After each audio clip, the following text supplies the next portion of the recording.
mas assim que o senhor quiser começar, o senhor pode ficar à vontade. Os meninos são seus. Esse momento é todo seu, meu querido. Boa aula, viu? Qualquer coisa, estarei Valeu. por aqui.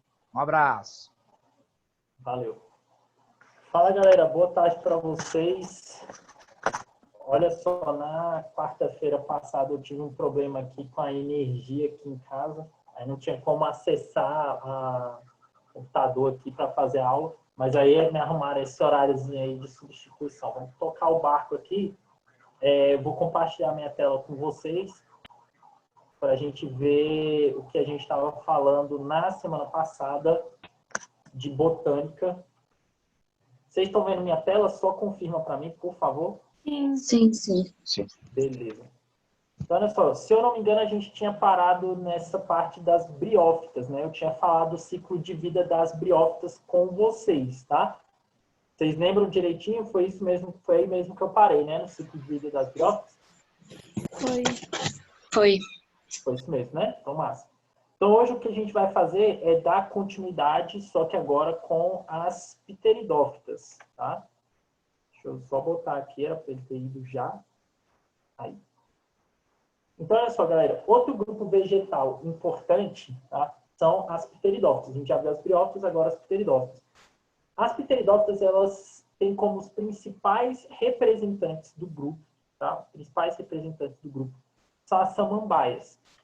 Tem também as avencas. Essas são importantes também, mas assim, não para prova, tá? Não cai muito em prova, não. Nas provas mesmo que cai são as samambaias, tá bom? O que acontece? A principal característica, a principal novidade que as pteridófitas têm em relação às briófitas é a questão dos vasos condutores. Então, essas plantas aqui agora, elas possuem xilema e possuem floema, coisa que as briófitas não possuíam. Isso faz com que essas plantas consigam ter uma estatura mais elevada, elas conseguem ser maiores do que as briófitas por conta da presença dos vasos condutores, enquanto que a briófita era bem pequenininha, tá? Não só isso, isso permite também que elas consigam explorar novos habitats que as briófitas não conseguiam, justamente por uma eficiência maior no transporte de nutrientes, tá? Então, transportar nutrientes e água no organismo é uma coisa importante. A capacidade de fazer isso de uma forma eficiente torna essa planta melhor adaptada a vários tipos de ambientes que as briófitas não conseguiam colonizar, beleza? O que mais? Essas plantas agora, elas têm uma característica também, que é a presença de órgãos vegetais verdadeiros.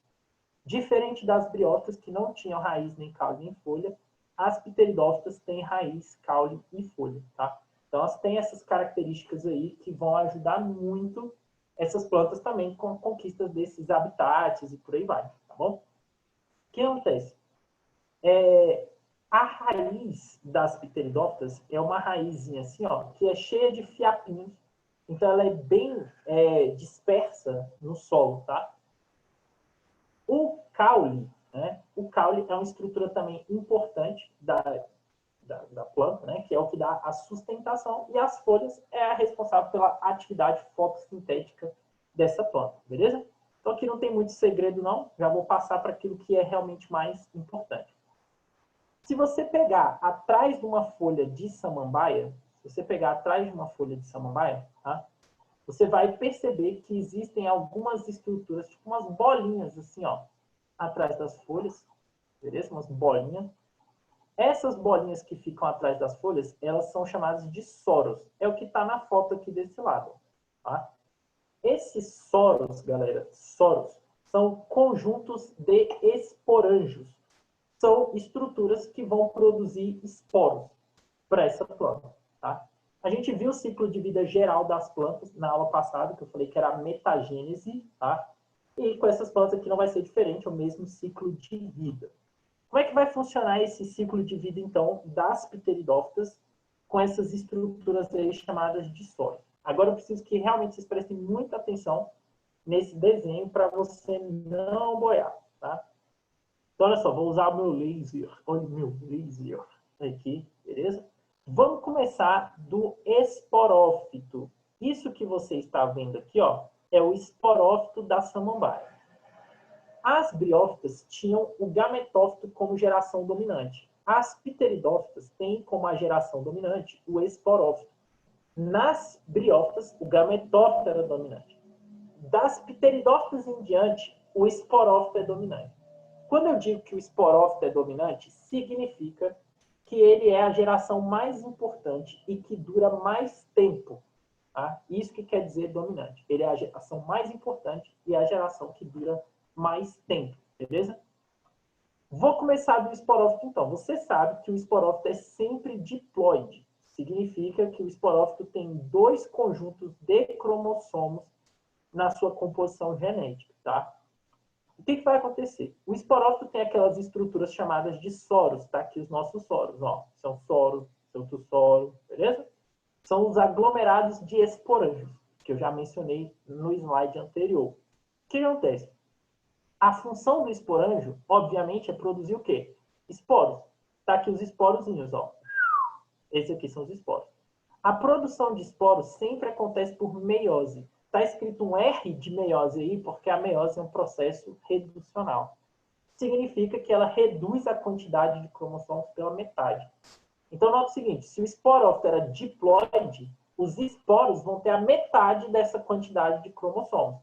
Então, qual vai ser a quantidade de cromossomos dos esporos? Eles vão ser haploides. Beleza? Cada esporozinho desse vai ser liberado no solo. Então, as samambaias, da mesma forma que as briófitas, elas produzem os esporos e jogam esses esporos no chão. Elas liberam o esporo no chão, jogam no chão. Quando uma planta libera um esporo no chão, no solo, ela é chamada de exoesporada. Então, as pteridófitas e as briófitas são exoesporadas. Significa que elas liberam os esporos no solo. Jogou o esporo no chão. Beleza? Quando o esporo cai no chão, o esporo germina. Quando o esporo cai no chão, ele germina. Olha o esporo germinando aqui, ó. Ele está crescendo, ó. Crescendo. Quando o esporo termina a sua germinação, ele dá origem a um gametófito. Esse bagulho verdão aqui é o gametófito, tá? Como o próprio nome sugere, a função do gametófito é produzir gametas. Essa é a função do gametófito. Agora, galera, presta atenção no seguinte. Presta atenção no seguinte. Olha só isso daqui. O gametófito das pteridófitas, ele tem algumas características interessantes. Primeiro é o fato dele ser haploide. Todo gametófito é haploide. Isso é incontestável, todos eles sem exceção. Tá? Só que nesse desenho aqui, por exemplo, esse gametófito está muito grande. Ele parece até maior do que o esporófito. Mas isso não é verdade. O esporófito ele chega a ser 15 vezes maior do que o gametófito. Então, a característica do gametófito é que ele é reduzido. Ele é pequeno. Todo gametófito é sempre muito pequititinho, tá? O gametófito das pteridófitas, muito pequeno mesmo. Então, aqui ele está em tamanho desproporcional ao que, de fato, ele é, tá? Só que esse gametófito tem uma outra característica. Ele tem órgão sexual feminino e masculino. Toda vez que o mesmo indivíduo tiver o órgão sexual masculino e o feminino, a gente vai dizer que esse organismo é monóico, tá? O que é um organismo monóico? É um organismo que tem órgão sexual masculino e feminino simultaneamente, tá bom? Não sei se melhorou aqui, mas liguei a luz. Então, ele tem órgão sexual masculino e feminino ao mesmo tempo. Diferente do que acontecia nas briófitas, porque as briófitas eram dioicas. As briófitas tinham lá um gametófito masculino e um gametófito feminino. Aqui na samambaia, não. O único gametófito é masculino e feminino ao mesmo tempo, tá? A função do órgão sexual masculino, que é o anterídeo, é produzir o gameta masculino, anterozoide. A função do órgão sexual feminino, que é o arquegônio, é produzir o gameta feminino, osfera. Galera, a osfera é o gameta feminino, o anterozoide é o gameta masculino. O objetivo desses gametas O objetivo desses gametas é a fecundação. O gameta masculino tem que fecundar o feminino. Esse é o objetivo, tá? O que acontece? O anterozoide não é um gameta flagelado? Adivinha como é que ele vai chegar? Adivinha como é que ele vai chegar na oosfera? Para ele chegar na oosfera, obrigatoriamente ele vai ter que ir nadando. Por isso, da mesma forma que acontecia nas briófitas, as pteridófitas também dependem de água para a reprodução sexual. Escreve isso no seu caderno, vai, por favor. Briófitas e pteridófitas dependem de água para a reprodução sexual. Escreve isso daí, por favor, no seu caderno, que é para você não esquecer. Tá? Uma fecundação que depende de água para acontecer. Não é à toa que essas plantas são umbrófilas. Elas precisam viver em ambientes úmidos e sombreados. Senão, elas morrem de dissecação. Elas perdem toda a sua água, né, e não conseguem sobreviver num ambiente seco. Beleza. Vocês entenderam até aqui? Sim, até agora tá de boa.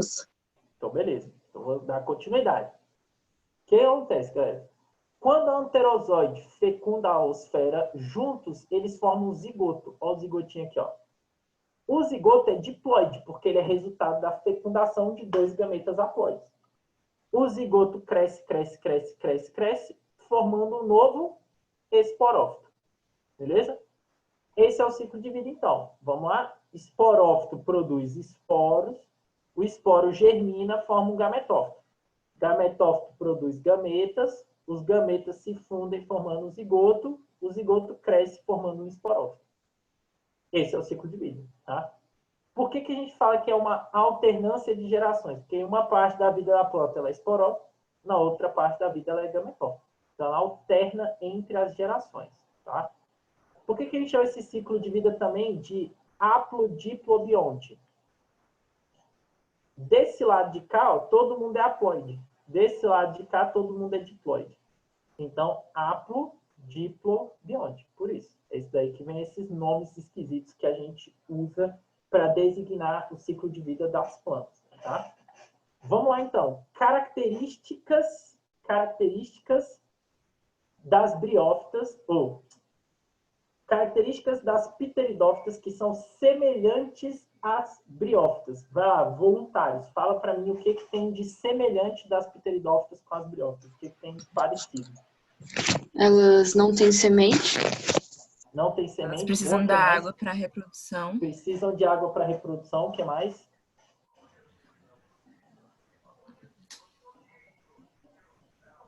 Mais nada?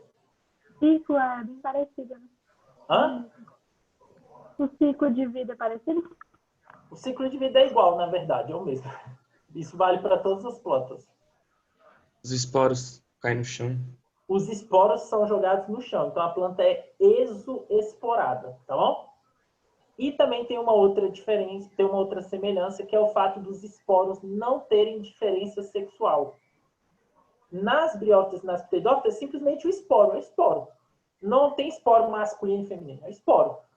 Quando a planta não tem esporo masculino e feminino, é só o esporo normal, a gente diz que ela é isoesporada. Então essas características são comuns entre as briófitas e as pteridófitas.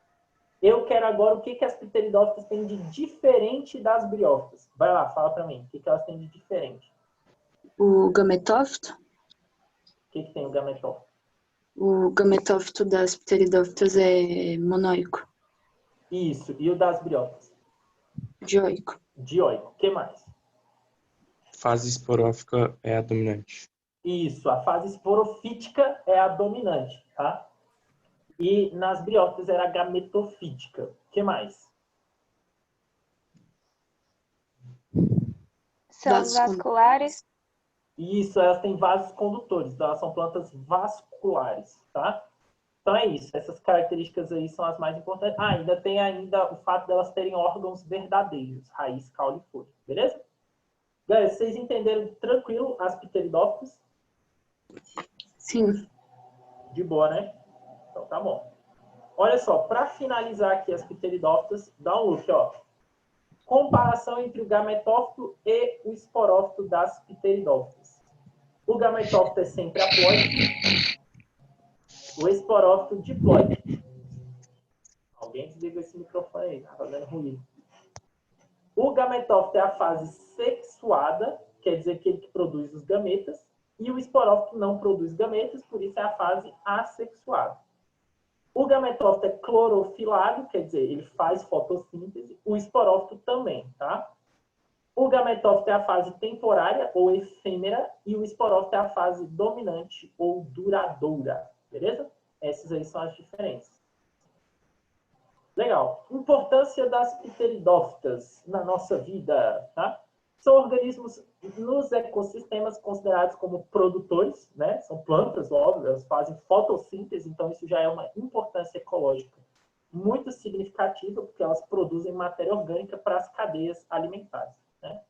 A gente usa também as pteridófitas como plantas ornamentais. Vocês têm pteridófita em casa, samambaia em casa? Quem tem samambaia em casa aí? Ninguém tem? Vocês têm planta em casa não, galera? Tem samambaia aqui. Tem samambaia na tua casa? E a casa, na casa da avó de vocês, tem samambaia? Tem. Lá tem. Na casa da velha sempre tem um monte de planta, né?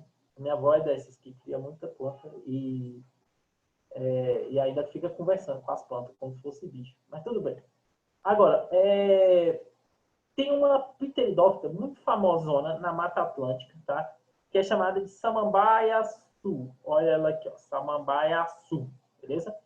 É uma pteridófita, galera, de estatura elevada, tá? É uma pteridófita alta, que se assemelha até a uma árvore.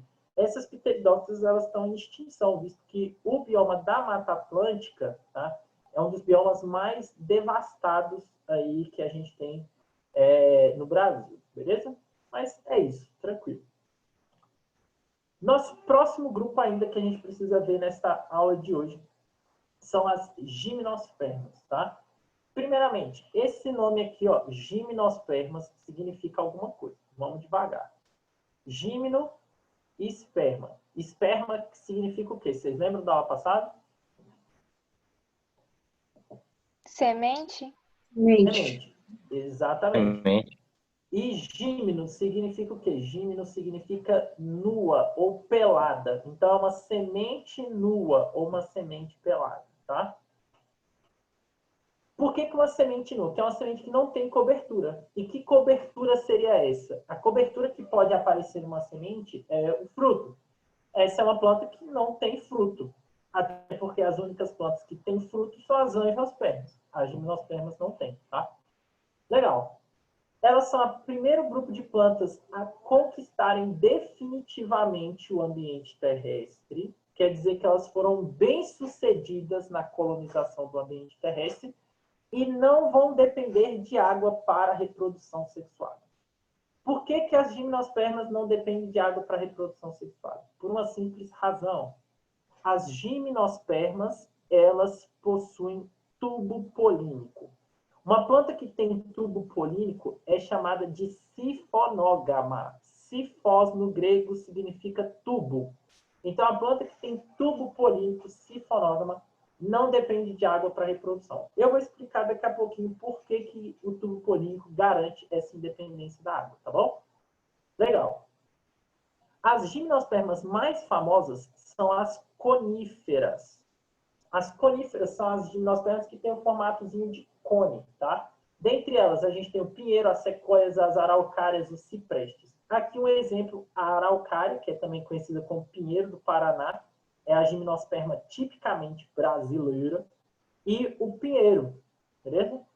Galera, essas plantas, vocês acham, elas têm preferência por qual tipo de clima? Um clima mais quente ou um clima mais frio? Frio. Mais frio, né? A maioria das gimnospermas, elas vivem em ambientes de clima temperado, tá? Ou subtropical, ou até mesmo em ambientes polares, tá? Por exemplo, os pinheiros, eles formam um tipo de bioma muito característico chamado de floresta boreal, ou também conhecido como floresta de pinheiro, que é muito comum no extremo norte do planeta, tá? No Canadá, na Rússia, ali na Groenlândia, tem esse bioma aí, floresta boreal ou floresta de pinheiro, beleza? Então, são plantas bem adaptadas a um clima mais frio, beleza? Agora, presta atenção no bagulhozinho aqui. Presta atenção no bagulhozinho aqui, ó. Eu vou apontar uma setinha aqui e você me diz que estrutura é essa que eu apontei.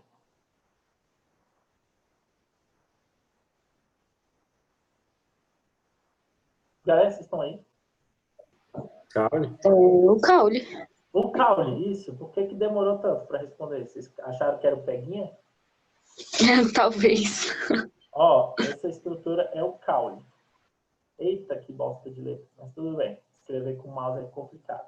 Então tá bom. Isso é o caule, hein? Beleza?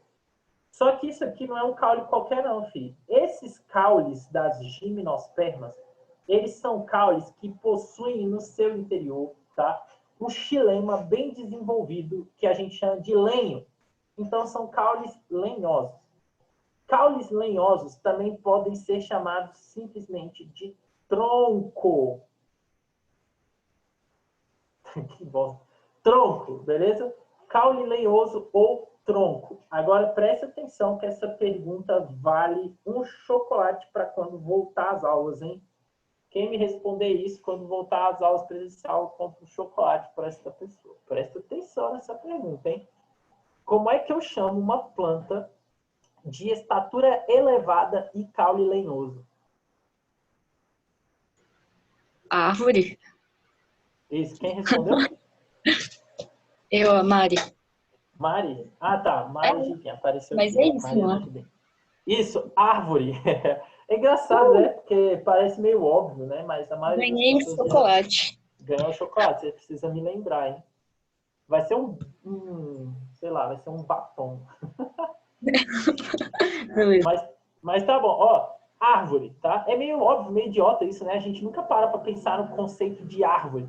Mas uma árvore é uma planta que tem, né, uma estatura elevada e um caule do tipo tronco. Não é qualquer planta que pode ser chamada de árvore.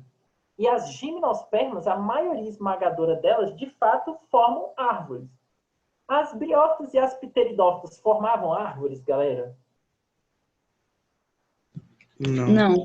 Não, dificilmente, né? Salvo algumas pouquíssimas espécies de samambaias, de pteridófitas poderia formar um estrato arbóreo, como era o caso da samambaia sul. Só que essa vegetação tipicamente arbórea vai surgir com as gimnospermas. Isso proporciona o surgimento nos ecossistemas agora de um tipo de bioma conhecido como floresta.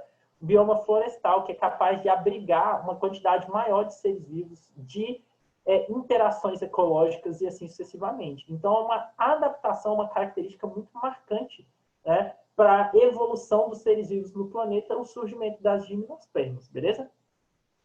Muito massa. Continua.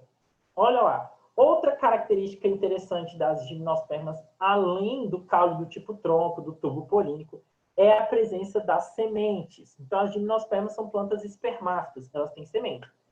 Qual é a vantagem de se ter uma semente? Qual é a vantagem dessa característica? Tá? Primeiro, aumento da dispersão. Essas plantas, elas tendem a se dispersar com mais facilidade, a semente se dispersa mais facilmente. Tá? O que acontece? Essa planta consegue colonizar ambientes mais diversificados e ela gera ainda uma proteção adicional para o embrião. Nas briófitas e nas pteridófitas, o embrião que era formado, ele tinha que crescer imediatamente. Nas gimnospermas, não. O embrião, ele fica latente dentro da semente. Quando as condições são favoráveis, ele cresce. Quando as condições não são favoráveis, aí ele fica quietinho lá dele no estado de dormência. Só quando a condição ficar favorável, ele cresce. Isso aumenta a probabilidade desse embrião sobreviver, beleza? Então, essas são as vantagens de se ter uma semente. Agora, como é que funciona a reprodução das gimnospermas, beleza? Como é que funciona? Vou mostrar esse slide aqui que eu acho ele mais legal, tá? Então, preste atenção aqui. Isso que está aqui é um esporófito, olha só. Isso aqui é o esporófito, tá? Galera, as gimnospermas, existe uma variedade grande entre elas. Por exemplo, olha só. Essa gimnosperma que está aqui, essa araucária, ela só tem estróbilo feminino, tá vendo? Então, ela é uma planta feminina. Essa daqui de baixo é uma planta masculina. Fala para mim, se os sexos diferentes estão em plantas diferentes, é porque a espécie é dioica.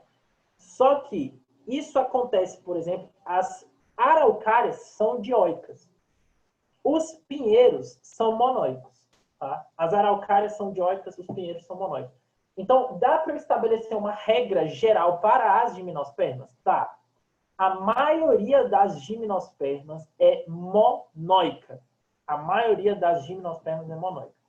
A única planta cuja maioria das espécies era dioica eram as briófitas, tá? O resto todos, a maioria é monóica.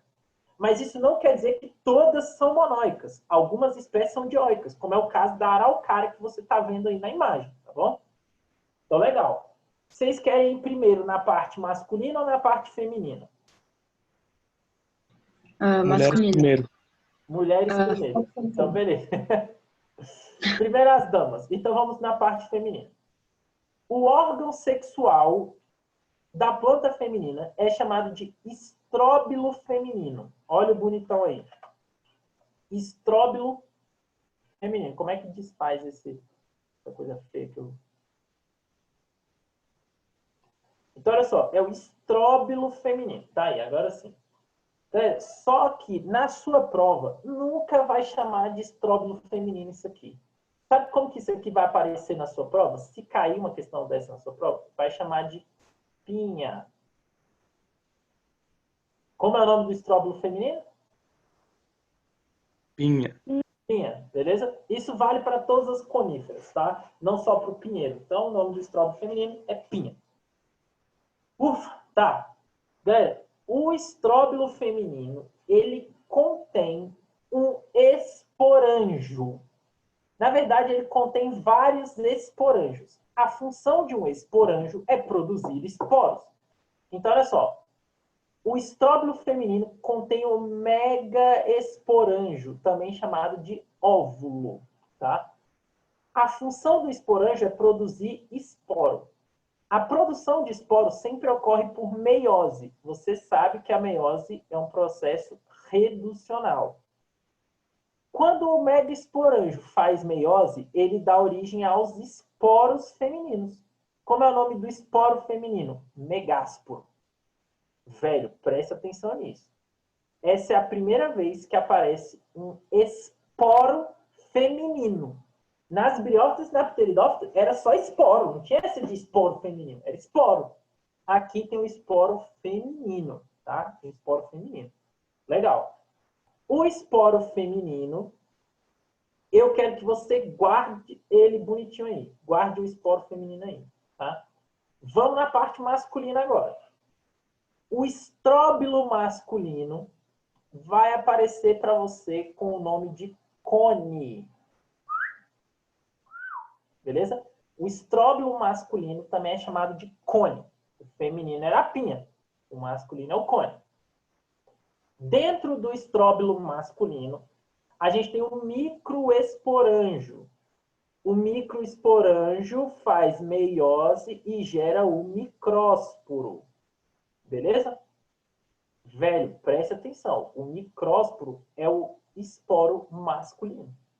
Opa, então tem o esporo masculino e o esporo feminino. Exato. Como é que eu chamo uma planta que tem esporos diferenciados pelo sexo? Eu chamo de heteroesporada, beleza? Heteroesporada, é assim que chama, tá? Legal. Todo esporo, quando germina, forma um gametófito. Quando o esporo germina, ele forma um gametófito. Quando o esporo masculino germina, ele forma um gametófito masculino. Só que o gametófito masculino é chamado de grão de pólen. Quando o esporo feminino germina, ele forma o gametófito feminino. Só que o gametófito feminino é chamado de saco embrionário. Gametófito masculino, grão de pólen. Gametófito feminino, saco embrionário. Beleza? Vamos de novo. Eu vou perguntar, você me responde para eu saber que você entendeu. Como é o nome do gametófito masculino? Grão de pólen. Grão de pólen. E o gametófito feminino? Saco embrionário. Saco embrionário. Muito bem. Tá? Dentro dos gametófitos, vai acontecer a produção dos gametas. O gametófito masculino vai produzir os gametas masculinos. O gametófito feminino vai produzir o gameta feminino. O gameta feminino é chamado de osfera e o gameta masculino é chamado de núcleo espermático. Tá? Gameta masculino, núcleo espermático. Gameta feminino, osfera. Presta atenção nesta imagem bem aqui, ó. Agora, presta atenção. Isso daqui, ó, isso que está aqui, é o grão de pólen, tá bom? Dentro do grão de pólen, a gente vai encontrar principalmente dois tipos de células. Tá? A primeira célula que a gente vai encontrar no grão de pólen é essa célula aqui, chamada de célula do tubo.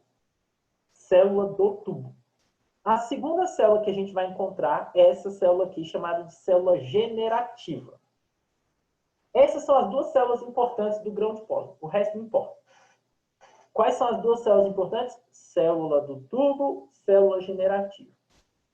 A célula generativa, ela se divide, dando origem a uma célula espermática e a uma célula estéril. Ela forma dois gametas. Um que é a célula espermática e o outro gameta não funciona. O outro gameta estéril não presta para nada, não vai fazer nada. Uma bosta. Beleza? Legal. Quando, ó, volta para isso aqui. Quando o grão de pólen, né? Ele tem que, o grão de pólen, ele precisa chegar até a osfera. O grão de pólen foi produzido pela planta masculina. Ele tem que chegar até a planta feminina. A movimentação do grão de pólen recebe o nome de polinização, tá? Polinização é quando o grão de pólen se movimenta. Nas gimnospermas, o grão de pólen se movimenta pelo vento. Ele é jogado no ar e sai voando, literalmente. A gente chama esse tipo de polinização de anemofilia, que é a polinização feita pelo vento. Beleza? Agora, se liga no bagulho. Quando o grão de pólen sai voando, ele chega perto da osfera. O que acontece é que a célula do tubo se alonga. A célula do tubo se estica todinha, formando um tubo polínico. Então, olha isso. O tubo polínico, ele é resultado do esticamento da célula do tubo. A célula do tubo se estica e gera o tubo polínico. Galera, a célula espermática, que é o gameta masculino, ele vai passar pelo tubo polínico até chegar na osfera. Pergunta, então, quem é que conduz o gameta masculino até a osfera nas gimnospermas? Quem é que faz isso? Tubo polínico. Tubo polínico. Quem é que fazia isso nas briófitas e nas pteridófitas? Como que o gameta masculino chegava até o feminino nas briófitas e nas pteridófitas? Pela água. Pela água. Então, fala para mim, se uma planta tem tubo polínico, do que ela não precisa? Água. De água. Nota que eu estou falando. Professor, você está falando que a gimnosperma não precisa de água? Eu estou falando que ela não precisa de água para sobreviver ou que ela não precisa de água para reproduzir, galera? Para reproduzir. É óbvio que ela precisa de água para sobreviver, óbvio, né? Mas essa água ela tira do solo. Agora, para reproduzir, ela não precisa. Essa planta, então, tem mais ou menos condições de viver no ambiente terrestre do que as pteridófitas e as briófitas. Muito mais, velho. Muito mais, porque ela não depende de água para reprodução. E quem é a estrutura que garante a independência da água para reprodução? Fala para mim, quem é a estrutura que garante a independência da água para reprodução? Tubo polínico. O tubo polínico. Escreve isso no seu caderno, então. O tubo polínico garante independência da água para a reprodução sexual. Escreve isso. Please, please, please, please. Professor, Fala. independente se a árvore for monoica ou dioica, os gametófitos vão ser dioicos, né? Isso, porque aqui, quando a gente fala da planta ser monóica ou dioica, a gente considera a geração dominante, tá? A gente considera a geração mais importante. Então, o que conta é o esporófito, no caso das gimnospermas, tá? Entendeu? Tá. Aham. Beleza. Eu Então, não galera, entendi. quem pode falar de novo? Falou o quê? Mário. Fala, Mari. Eu entendi a pergunta dele, mas eu não entendi a resposta. Tá, é porque assim, ele falou assim, o gametófito vai ser sempre dioico. No caso das gimnospermas, os gametófitos são sempre separados. Você nunca vai ter um gametófito que tem as duas coisas juntas. Eles são sempre separados. Mas isso não quer dizer que a planta é dioica, tá? Porque o que conta para determinar se a espécie é monóica ou dioica é a geração dominante. E no caso das gimnospermas, a geração dominante é o esporófito. Então, você tem que olhar para ele para saber se a planta é dioica ou não. E não para os gametófitos, tá? Saquei. Então eu posso ter um estróbilo feminino e masculino na mesma planta, então.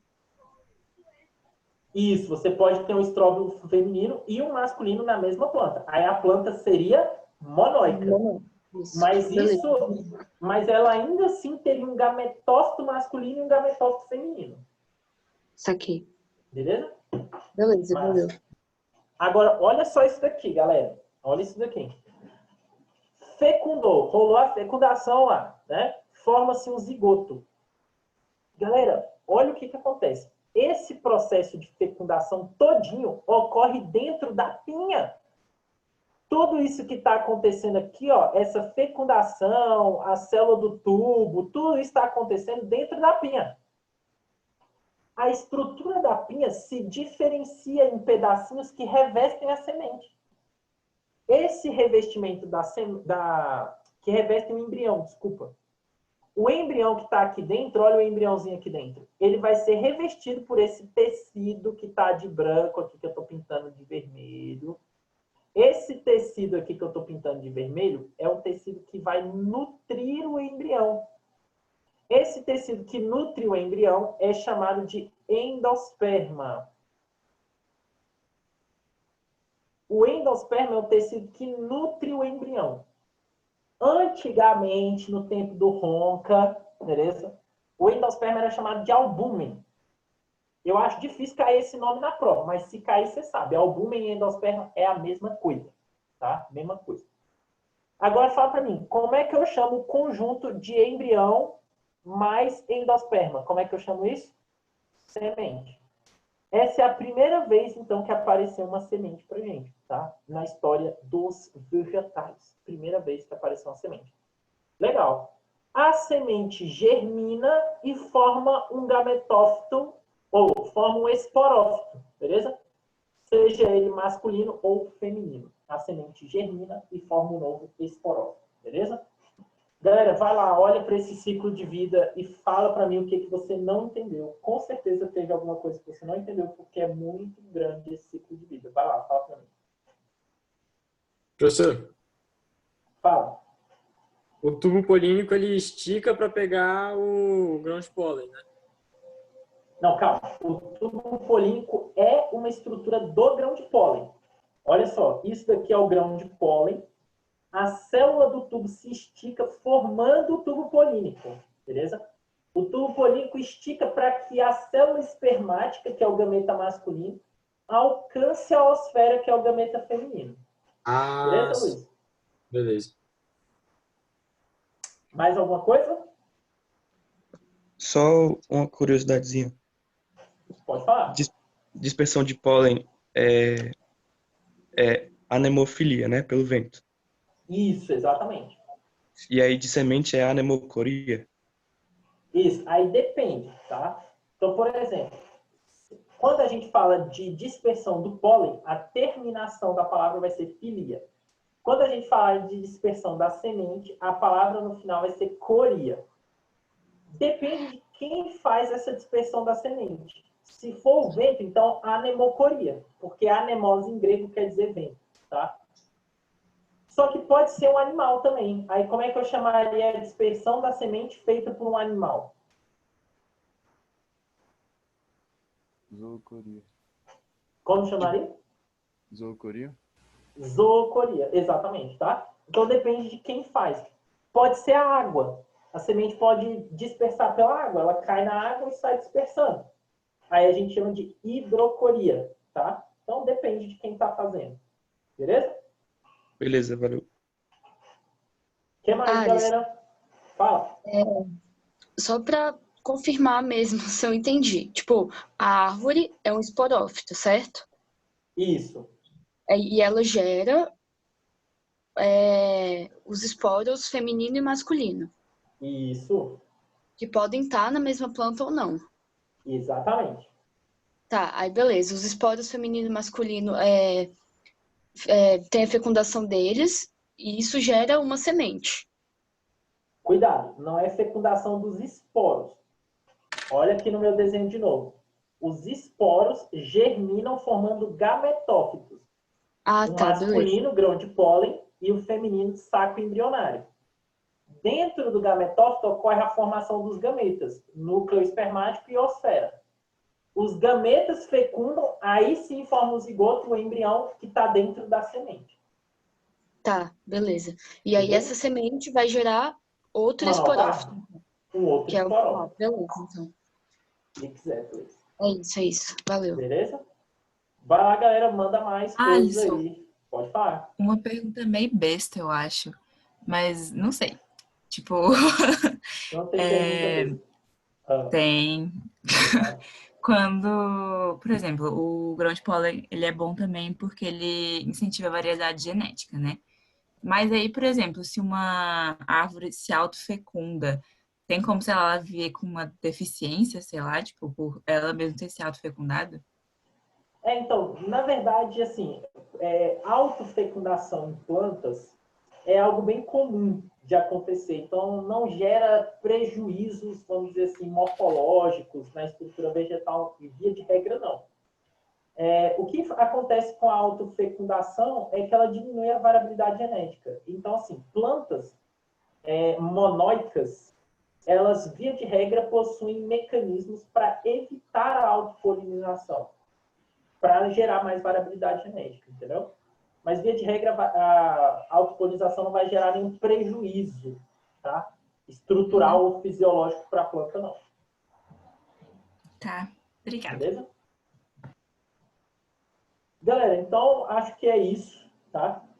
Já está acabando o nosso tempo, é até 5h20, mas eu não vou começar as angiospermas agora, porque senão eu vou falar só o comecinho das angiospermas e aí vou ter que falar de novo depois que você vai ter esquecido, tá? Então, a gente morre aqui nas gimnospermas. Se vocês tiverem alguma dúvida em relação a isso ainda, aí vocês me mandam mensagem no grupo que eu respondo vocês, tá bom? No mais, é isso. A gente se vê na quarta-feira também, tá? Com a minha aula normal. Hoje é só uma reposição. Pode falar.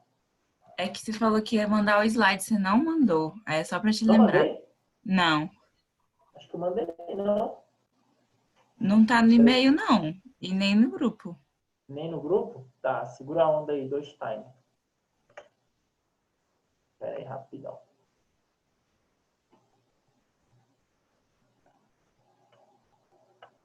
Vou mandar aqui agora. Professor, você pode tirar uma dúvida aqui também? Claro, meu querido. É do material, quando você puder aí, você avisa. Pode falar. Ah, tá. É a questão 6 da página 392.